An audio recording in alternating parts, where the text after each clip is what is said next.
The man just used his superpower to glance at the live fish and instantly saw the entire distribution of its bones. So he raised the knife and brought it down, perfectly avoiding the fish's nerves and slicing it into fillets. While everyone mocked his terrible knife skills, they never expected that in the next second they would see the fish that had been filleted still swimming energetically in the water. This scene completely stunned everyone present. Little did they know, the man they always looked down on was actually the world culinary god, and the reason he had fallen to such a low state was because he had been framed. It turned out that the man had won the culinary god championship 3 times in a row, but just as he was about to go for the ultimate title, he was betrayed by his own younger brother. Unaware of the scheme, the man drank poisoned tea and disappeared from the culinary world ever since. His brother then smoothly took the position of the new culinary god. From then on, the man became a homeless scavenger. By a stroke of chance, he happened to meet the daughter of a hotel owner. The woman, feeling sorry for him, took him in to help at her restaurant. Unexpectedly, their closeness sparked jealousy in the head chef, because he had secretly liked the woman for a long time. He never thought a beggar would get ahead of him. So during work, he led the staff to bully the man. He not only made him do everyone's job alone, but also threatened to kick him out if he didn't do it well. But the man didn't get discouraged. He used his professional skills to win over his colleagues. He even won the woman's affection, but the head chef still refused to accept it. So he secretly colluded with a competitor to try and destroy the restaurant, and forced the owner to marry his daughter to him. So that day, the owner of the rival restaurant showed up to cause trouble while the Culinary Association's president was dining there. At that moment, the president was about to leave because the food was bad. Thinking his departure would hurt the restaurant's reputation,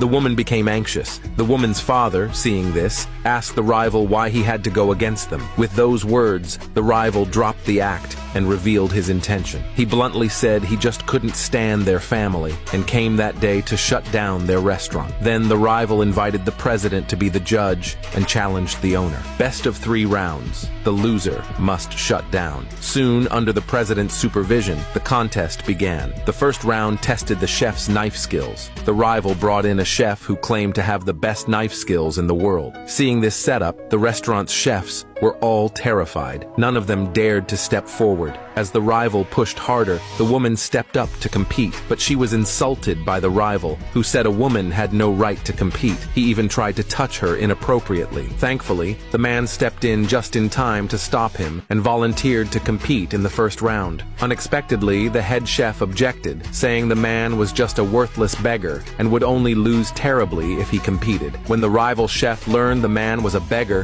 he felt insulted. He swore to make the man lose miserably. The match quickly began. The rival's masterful knife skills immediately won everyone's praise. The man, on the other hand, proceeded at his own pace. Soon, both presented their dishes. After the president's evaluation, he felt the rival chef's knife work was better and was about to declare him the winner. But in the next second, he accidentally noticed the fish in the man's tank, with its flesh removed, was still alive. He was instantly impressed by the man's skill. He immediately announced the man as the winner of the first round. Only then did the woman realize that the man's identity was extraordinary. Soon, the second round of the contest began. This time, the competition was in dough making. The rival sent out a royal palace chef to compete. Seeing how arrogant the rival was, the head chef stepped up for this round. But in the next second, the rival made his move and instantly shocked everyone. The head chef was also intimidated by the rival's display. Luckily, with the man's reminder, he managed to catch up in time. He and the rival presented their noodles to the president at the same time, but only the man knew that they were definitely going to lose this round. Unbeknownst to the others, the head chef lost on purpose.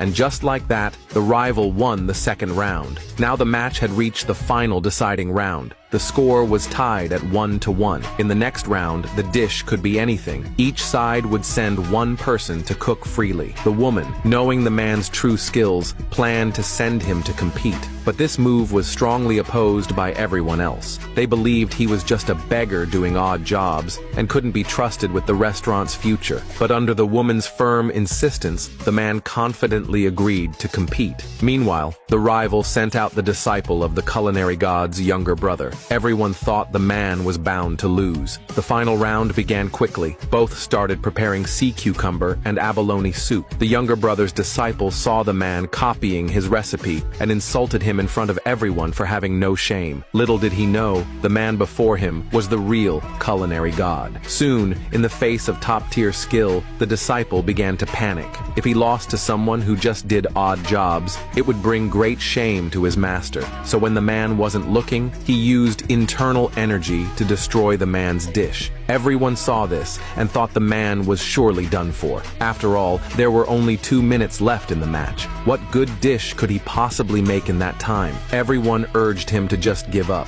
Unexpectedly, the man stayed calm and composed and began carving a single Chinese cabbage. The disciple saw the man still trying and quickly served his own dish first. The aroma instantly captivated the president's taste buds. After tasting it, he found it very delicious and was about to declare the disciple the winner. But just then, the man interrupted him and served his own cabbage soup. The rivals all mocked him when they saw it. How could cabbage soup possibly compare to sea cucumber and abalone soup? But the man didn't respond. Under his hands, the cabbage actually bloomed like a flower. This scene left everyone there completely stunned. The president was the first to recognize it as the signature dish of the culinary god. But the disciple didn't believe it, saying even his master couldn't make that dish well. How could a beggar possibly do it? He immediately assumed the man was a fraud, but once he took a sip of the cabbage soup, he froze on the spot and even shed tears.